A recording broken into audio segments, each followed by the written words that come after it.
আসসালামু আলাইকুম। তো আমি আজকে মাছ ভাজি করতেছি, কচু দিয়ে রান্না করব। সাথে থাকেন, দেখতে থাকেন। ভালো লাগলে শেয়ার করবেন, লাইক দিবেন, নতুনদের পাশে থাকবেন। তো গরম, প্রচুর গরম বাংলাদেশে।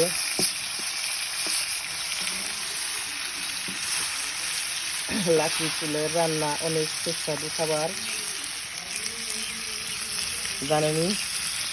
আর লাকড়ি চুলায় রান্না করা অনেক কষ্ট।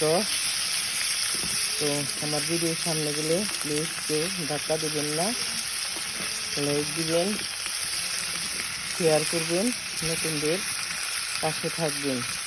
প্লিজ প্লিজ সবাই শেয়ার করবেন, লাইক করবেন।